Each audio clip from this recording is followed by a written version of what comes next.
I think we're, Oh. I'm not sure, but I think we're back on the air. Are we back on the air? Looks like it. Looks like we're back on the air because I see that The camera's on. The camera, okay. So here we are again. It's Thursday morning. We're still dressed as we were last night at 9:30, from 9:30 to 10, and I don't know how we did that, but we're still fresh as a daisy, apparently. It's Progressive Soup. I'm David Stevenson, co-host Emily Volpintesta. We're co-hosts. And Phil Sharlach here to talk about caring for our veterans. We spent some of the first show talking about that and then went elsewhere, but now we're back. So, again, introduce yourself to this young Thursday noon 30 audience, and then we'll off to the races. I'm Phil Sharlach. I'm a retired entrepreneur and working with an organization to assist veterans in accepting the available services and that are to them from the Veterans Administration, but also the main part of it is the integration of these people, our veterans, back into our communities. I'm not going to say society, I'm talking about communities, because we're focusing on communities. And this is for the United States, it's not just Danbury.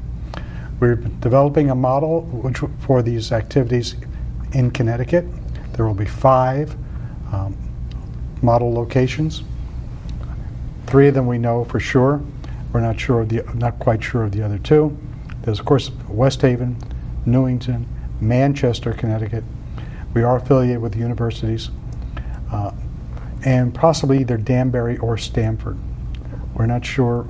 That hasn't been finalized. Okay. But the whole objective is that we have such an enormous number of veterans who are home for no other, or they're going to veteran facilities that they're using as adult daycare.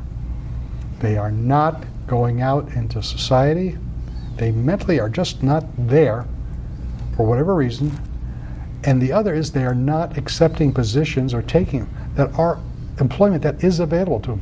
There are jobs for veterans. They don't go for whatever.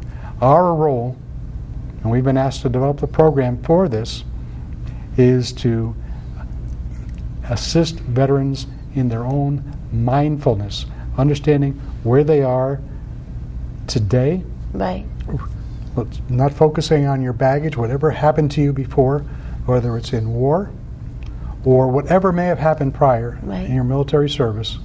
And don't think about the future because you can't control it. It's not, this life is not a what if. Right. You've got to know where you are. Now. And our whole concept is to, through group meetings led by a professional mentor, to expose these veterans, and we will expose veterans who are identified by the VA.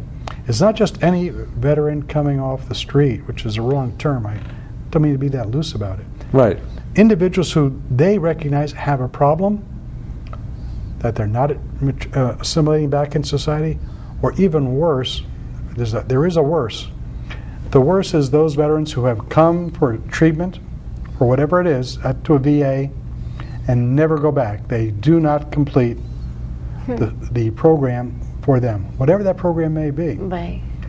They go back home or to a facility, and we use the term in a box. Right. They go into a box, and they just can't get out. And you know of history and individuals who are like that. But there's another person there besides that vet in that box. Right. And that's their family.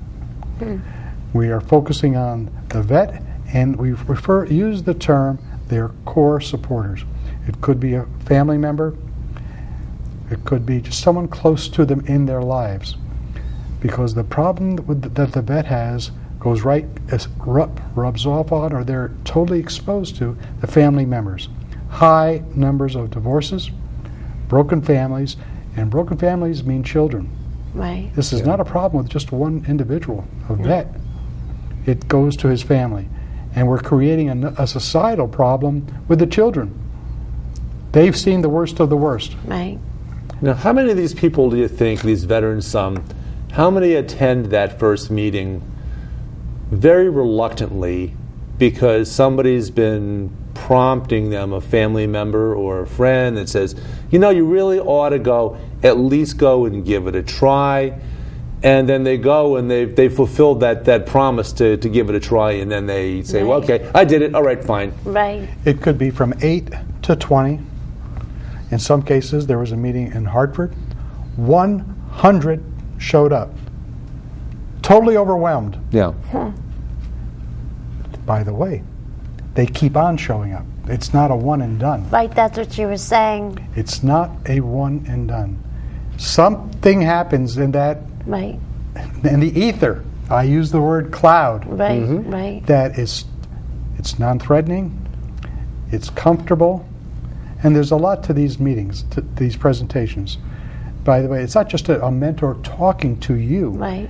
It's there's a subject that the mentor has prepared, but there is give and take from certain members of the audience, our participants. Some don't say a word. Most don't say a word. Right. But at the same time, they are listening. As I mentioned earlier, there are three phases to this. There's number one is that initial meeting that you go to, which you just hear. Maybe you participate. Right. More than likely you don't. After that meeting or event, we have to call that an experience meeting. We have a meal. I mean, a real meal, a casual meal. Yeah. Right. Not just coffee at the back of the room. Right. We will take you and that group to a nearby restaurant. They may be broken up because of sheer size. Sometimes you can overwhelm a facility. Yeah. Right. It's at that meeting, that communal meal, where they talk to each other. And that's what it's all about. Right. Just feeling comfortable with each other. It's not me. And it's not that you've got a real problem. I'm okay. But Right, right. That's not the attitude at all. Right, right. It's listening. In one way, it could be worse, and the other is we're in this together. Yeah. And they come back. There's a third piece. The third piece is physical activity. We get these participants involved. We refer to as an event through an outside organization. I mentioned earlier, we talked about Take a Vet Fishing. Take a Vet Fishing, which started in Branford, Connecticut, and now there are locations all around the country. There aren't enough of them. Right. But there'll be a series, whether it might be pottery making. Right. Going to an arts and crafts studio. Right. Getting your hands dirty. Yeah. That physical activity is important. It's important because you focus on what you're doing, the here and now. It may be the worst looking flower pot any of us have ever seen. Yeah. The handle comes off, it doesn't glaze. But by God, it's my flower pot that I put my hands into and made. I think my dad used to say, "Move a muscle, change a thought." Too, isn't that like AA? That's I haven't thought of AA, but that's correct. Yeah. So those three pieces. What's that, Emily? Move a muscle, change a thought. Change a thought. I like that. Moves your point of. So what we do, we're taking a vet who's in a box. Right. That toolbox are all the tools that we have that are presented in these meetings. It just we're going to expose, and we do expose these individuals to a whole host of theories and methods and organizations and philosophy that are out there. Right. You and I, you might be able to find one. You'll never find three. Right. We have them all throughout the country. We call that the toolbox. That's our toolbox. Right, right. Mind, body, spirit, learning, and connection. And that's what it's all about. Yep. It's referred to as mind, body, spirit, learning from what's happened to you, and the connectivity. That's the home run. That's where we want that's what we're looking for, is to get the individuals, our vets, successfully back into the community. Right. At whatever level. I mentioned to you earlier, there's a number of the Veterans Administration has a number of job placement companies. I'll use the company because they fund them. Mm-hmm. The vets, I want to go, I want a job, and they do not show up. They weren't ready. Right. The worst part is not only weren't they ready, they're back in the box. Yeah. Right. They're back in the box. So it's nobody pushes anybody. It's when you're ready. Mm-hmm. When you've gone through this step and you've recognized myself, my mindfulness, here I am, two things will happen. Either I'm ready to go into society or back and take advantage of things because they're there and we'll present them to you. Right. You want a job, we'll get you a job. Right, yes. It sounds nuts. There are jobs. I don't care if we're in a depression. Right. There are organizations that want They do want vets, and they will support. So when you have that need to step back into that box, into the comfort of that box, you can do it without being judged as there's no judgmental nature of it. You can step back into the box and step back out of it as you're ready. It may take a year, Right. hopefully less, but it may. We're talking about working with Right. not 20 individuals Right. a week or a day, 80, 100. We're looking at maybe servicing 14,000 at a time Wow. through these very facilities over the course of a year.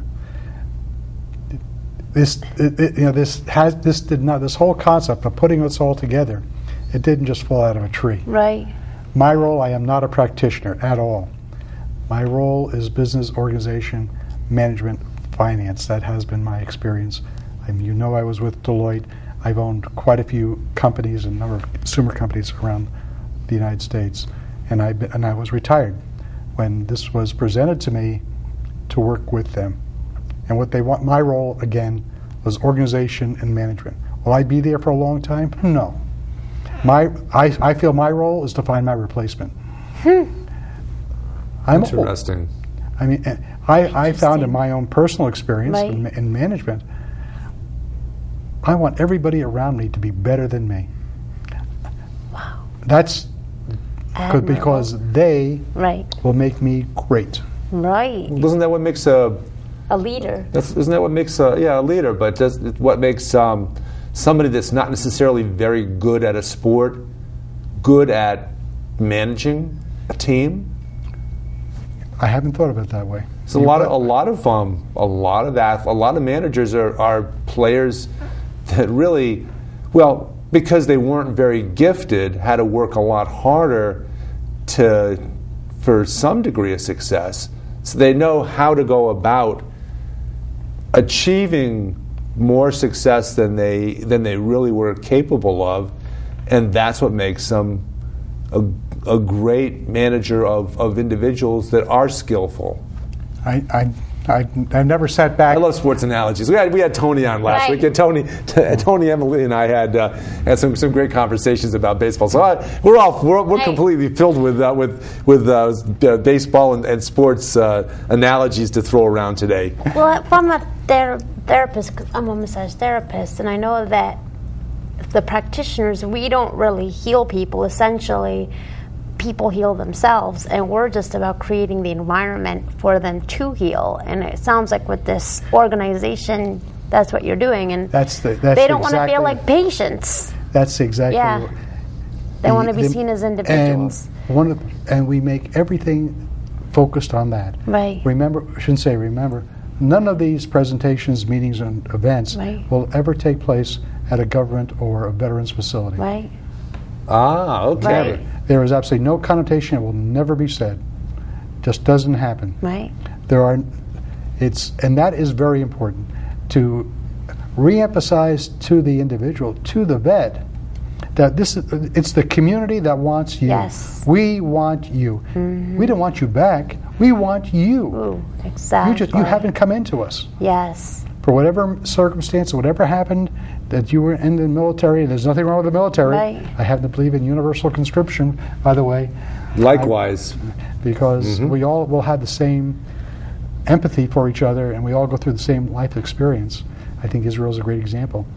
And we used to have that before. We had the draft. Of course, we did everything in our possible to avoid the draft, but it was there, and it was laid out to us as something that you could decide not to do, particularly if it was on a military basis. When you said, "I'm a pacifist, so I'm going to avoid the draft." But if the draft included other things besides actual military combat, if you had volunteers in service to America, if you had all these other options, but you had to give 2 years or some finite amount of your time at some point during your life to doing something good for your country, for your community, for the people around you. Like you said, you understood what it's like to give. and that's the purpose that our role, this organization, it's only for veterans. Right. Army, Navy, Marine, Air Force, or Coast Guard. Right. Men and women. There's no distinction. No distinction by age either. Although we will have, based on certain demographics, special programs for that age group. Yeah. But over what we're talking about, it's only for veterans. Now, does this apply to other demographic groups, like education schools? The answer is yes, it does. And you read about suicides in schools all the time. I shouldn't say all the time, but it's there. Right. All too often, yeah.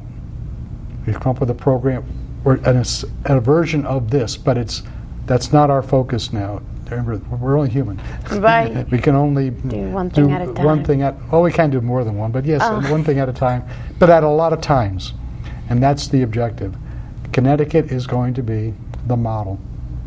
What we do in here, and as we complete That's exciting. is what will be implemented throughout the United States. That's the role. And that's the charter that we're being presented with. So, talking to your audience now, if you know your politicians, whether it's Jim Himes, Laura Florio, or Richard Blumenthal, whatever, that we don't get sidewined, we don't get buttonholed by the VA, thinking, this is just something. We'll throw money at it, right, and we can say we did something. Right. Yes. Our problem is, will we take the money? Oh, sure, we'll take the money. Of course. But our role is the development of the community, the connectivity, getting the individuals back in. Yeah. I mentioned earlier, how do we know we're successful? We're talking about a lot of people. It's not one-on-one. There isn't time for one-on-one. Right. There could be 8 at a group. By the way, these meetings and events take place every single week. It's not just one and done or once a month. It's the power of habit. And that's what we're instilling in them. The power of habit, that you will recognize what's best for you. Establishing good habits. That's correct. Right. That work for you. Right. There's no one answer. In that box, when I refer to it as a toolbox, right, you're going to be exposed to a lot of things, not at once, but throughout every presentation, you will be presented with different things, and you'll be over and over and over again. Not just the same, you've heard this 3 times in 3 days. No. You can pick and choose. And pick and choose seems kind of, well, I've got to take this one. No, that's not the way it is. You'll take elements of this, what works for you, that you will feel comfortable with, that you can focus. We're looking for you to focus only on yourself. It's all about me. It's all about me. And we'll do whatever it takes for you to believe in me. Yes. And me is you. That's what we're involved connected. with. Will there be volunteers involved in this? Yes, there will. A lot of volunteers? No. We have to have trained, and they will be trained mentors for these presentations. It's not just anyone off the street. Right. The same thing we are involved with the communities in specialized community practitioners, whether it's an arts and crafts shop, and more likely it would be a shop, or in the case of in Hartford, you know Mike Cicada, Lieutenant MSc retired Lieutenant Colonel Mike Cicada, where he has the entrepreneurial boot camp for disabled veterans. Mike, they will be involved in here, and this is on the business, helping veterans create business for themselves. Will they all participate in the boot camp program? No, they can't. The boot camp can only handle, I believe, 9 to maybe 20 individuals at a time, and there are only 7. Well, there are 8 universities in the country now that are even doing this. It's a lot of effort, and you live at this. When they talk about the entrepreneurial boot camp, while I'm not an expert in the whole program and reading up on what's being delivered at the University of Connecticut in Hartford, you live there. You live on campus for 9 to 11 days, and it's actually intense. Wow. And it's related to the school semester.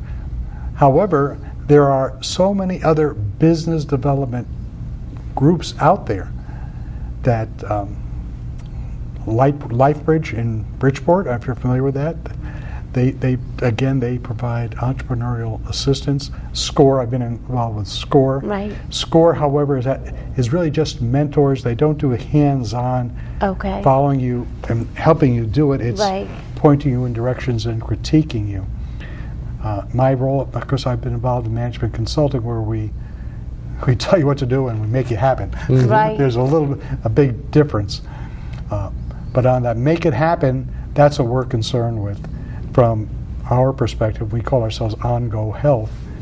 But this Take 5 learning journey, in that box are all these elements that'll always be presented to you, and with not just references, and every single week they'll be there. Approximately 30 weeks a year, just based upon the calendar. Oh. So is it intense? It's not so much intense. It's the power of habit. Right, yes. We know we succeed when you come back for week 2. Right, yes. We know we succeed when we see you in week 20. Right. And we are keeping track of these people because we want to know that what are we doing right? What are we doing wrong? That constant feedback. Because sometimes you don't even know when you do it right.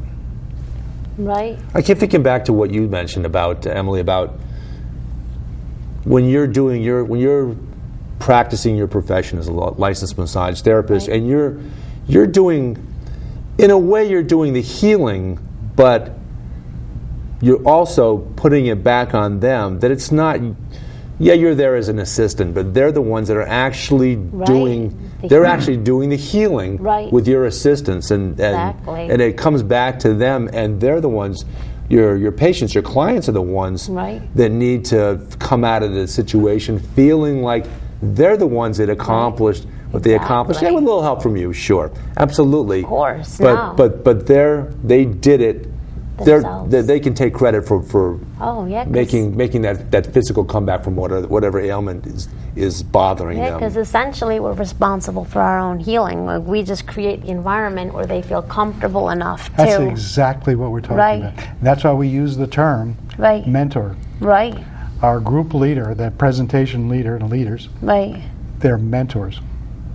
They're experienced mentors. Right. It's not a casual event that you're left on your own, not at all. Right. You will come to that point which is right for you. We have no idea what that's going to be. Exactly. Everyone is different. We have our focus is 2 things. Connectivity, you go back to society and you succeed. Yes.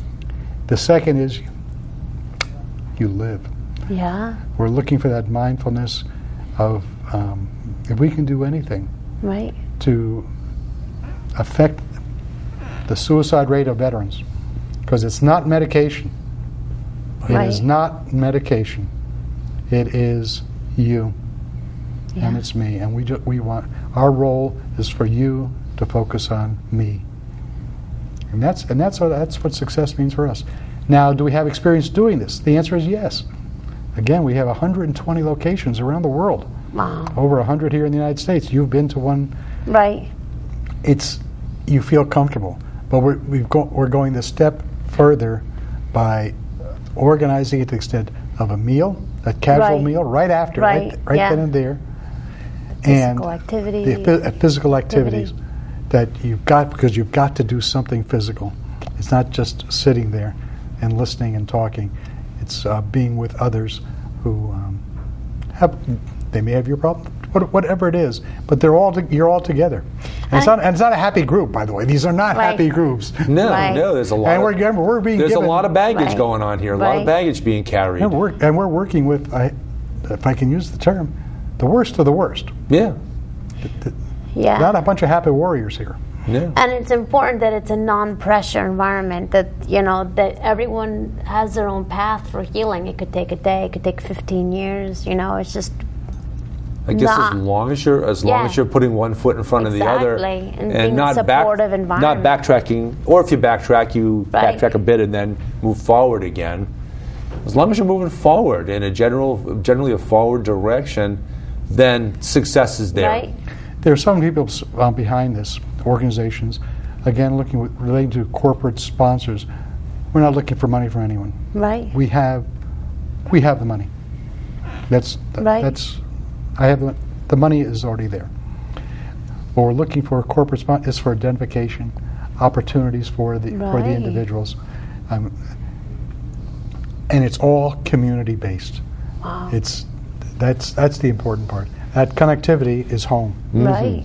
Yeah. And the other thing that we've seen, and I can from experience, there are so many groups, and not for profit, some for profit, mostly not for. And you've got Red, White, and Blue here in Danbury, very important group, that are doing things for vets, but they're not. But their problem is size, time, and money. We are able to get over one of those barriers, and that's what we will bring to them. By the way, we will give them money. We will provide this. We're not looking for handouts, but we are looking for voluntary things, yes. Right. But we'll help underwrite the cost of these physical events. All right. And there's no charge about it. What exactly, the folks that are sitting here in the audience and the folks at home, is there anything that you would ask them or suggest that they do other than just spread the word about the good news about what's going on? Is there anything else they can do to help? Yes. You've heard this so many times before, to talk to your legislators, your congressmen. Right. More your congressmen than your legislators. Now you do have the Connecticut Department of Veterans Affairs. Yeah. It's an important organization. They're really hands-on at the state level. It's to get the rest of the U.S. Congress, our representatives and senators, to keep on to support this. So if I were to call up one of my legislators, a congressman or a senator, what would I say? What's the program? Well, the program is called OnGo Health. OnGo Health. And the program, as we call it, is Take 5. I like OnGo Health, Take 5. I've heard good things about it. I'm in favor of it. Help continue that. There is a website, OnGo Health. OnGo Health. Okay. And you'll see this, which is being developed. But there is a website, OnGo Health. And we can make it happen. And with that, Phil Sharlach, Emily Volpintesta, David Stevenson, co-hosts. Phil's our esteemed guest with a lot of good news about some very good programs to help our veterans. Rather than complain about it, anybody can complain about what's going on or what's not going on, but it takes a special talent to do something about it. Exactly. Thank you. See you next Wednesday evening. Bye. Thank you.